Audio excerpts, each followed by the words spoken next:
part 2 of a multi-part series on streamflow and surface processes. Aren't you excited? Yeah. Woo-hoo! Okay, so let's look at this. This is obviously the United States of America. And you can see here, I'm going to outline it in a brighter color. Let's do purple. You can see here the Mississippi watershed. So this area again is defined by topographic highs. To the east, it would be the Appalachian Mountains. To the west is the Rocky Mountains. And all water within this region drains eventually out into the Gulf of Mexico, right? So the entire state of Ohio lies within the Mississippi watershed. Here they're showing the Yellowstone River drainage basin, which doesn't seem as relevant to us, but that area also resides within the same Mississippi River drainage area. So anything to the east of the Appalachians, like I said, is going to drain out into the Atlantic, and anything to the west of the Rockies will drain out into the Pacific. So we basically have 3 major watersheds in the United States. And those watersheds will carry both water, obviously, and also sediment. So sediment is transported by water downstream. When that sediment enters an ocean or the Gulf of Mexico, the velocity of the river slows down significantly. So as the river slows, those sediments are deposited in the ocean. Okay, so in this video installment, we're going to talk a little bit about parts of a river and what that looks like as far as erosion and then deposition of sediment. So every river starts with a head. It's called the headwaters. And the headwaters are the topographic high. So rainfall or snowfall will do just that. It will fall on these peaks and then it will drain downhill in response to gravity. And so the head of the river, the headwaters, are the start, and the mouth of the river would be the end of the river. And that would be where the river empties out into the Gulf of Mexico or into the Atlantic or the Pacific Ocean. And so obviously as water's flowing downhill, it's eroding the landscape and carrying sediment with it. And that sediment will be carried downstream and then eventually deposited.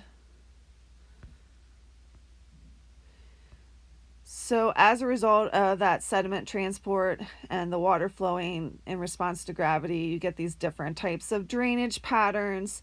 I'm not as concerned about this with you guys, but this is what that looks like from an aerial perspective. We see mostly the dendritic patterns.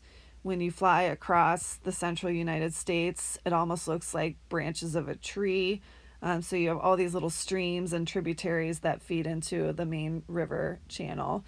In areas where the ground is defined more by bedrock, you see more of a rectangular pattern.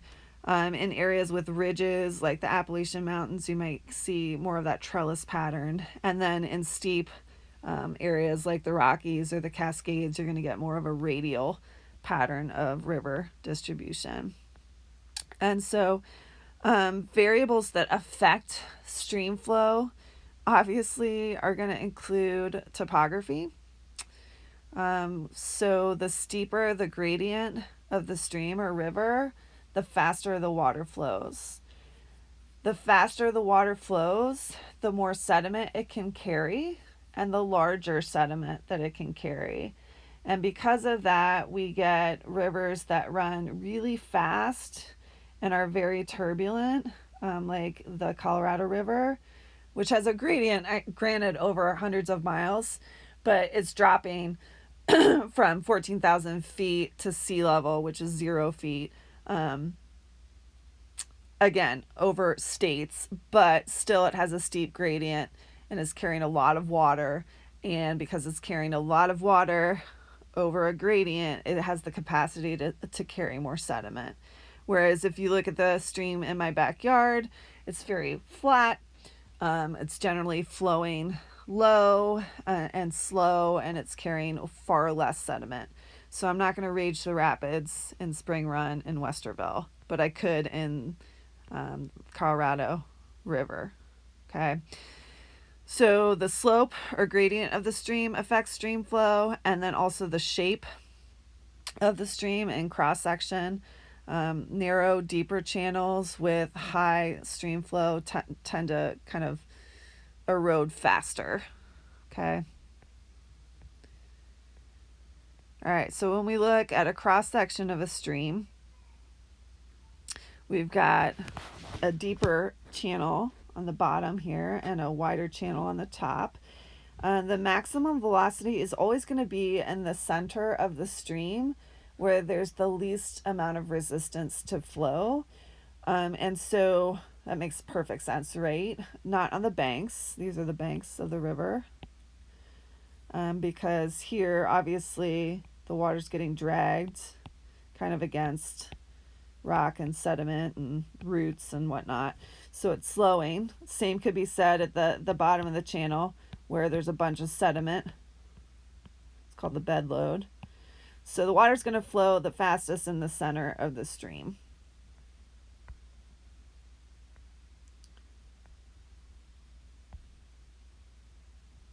Okay, an increase in channel size will increase the cross-sectional area, which will allow for water to flow faster kind of in the middle. Smaller channels are going to create more turbulent flow and will decrease the velocity of the river.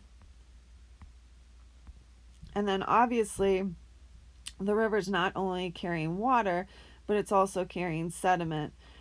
So the water volume is what we call the discharge. Discharge will increase as the width and the depth and the amount of water or the source of water increase. And when discharge or water flow increases, generally we have an increase in the carrying capacity or the sediment that are being carried downstream. And so the USGS will monitor stream flow for obvious reasons because many cities are located near major rivers and stream systems, right? Freshwater, early development. And so we need to keep an eye on not only the velocity, but also the volume of water flowing through a river system to make sure that we can manage flooding and other natural disasters. So we have stream gauges. Typically I would take you out to Rose Run and we would do a little stream flow measuring activity, but unfortunately that's not going to be the case right now. But we can monitor how fast a stream is flowing, and we can look at, if it's above normal, which Central Ohio is currently above normal. We can mitigate that with reservoirs like Hoover Reservoir in Westerville or Griggs Reservoir in Delaware, which kind of control the amount of water flowing downstream. So during heavy rainfalls, what they do is they close the dam and the water backs up behind the reservoir, and it controls the height of rivers downstream. Like Griggs Reservoir controls the amount of water flowing into the Olentangy River, which runs downtown past Ohio State's campus, which is in the floodplain, including the Horseshoe. So if we have heavy rains and it's not controlled by the dam, then all that water is flooding Ohio State's campus, and the Horseshoe is literally underwater. So dams are used to mitigate this. Levees are also used to mitigate this along places like the Mississippi River, and we'll talk a little bit about that later on. Okay, so downstream, what this looks like is you're looking at the headwaters as being your topographic high, the mouth is your topographic low, and we can look at the discharge area over distance to kind of monitor the stream flow. So eventually streams will empty out into the Gulf of Mexico or the Atlantic or the Pacific along this profile. And generally, all streams will start at a high, which is the headwater, and then will flow downhill along a steep gradient, and then eventually hit flatter terrain or a gentle gradient, and then enter out into, in this case, it would be the Pacific Ocean, because that's where the Sierra Nevada drain. So they'll empty out into sea level, which is 0 feet. So you have these steeper headwaters and then gentler mouth. And yeah, so that's generally what all streams look like over a distance. And obviously, if topography is changing, that's going to change the shape of your stream. So from the headwaters to the mouth of the river, you generally have a steeper slope at the headwaters, which is shown here in red. So here are the headwaters down here, and here's the mouth. So the gradient decreases over distance, right? The channel is rough and narrow and steep at the headwaters, and then that also changes over distance. I'll change my color here. So steep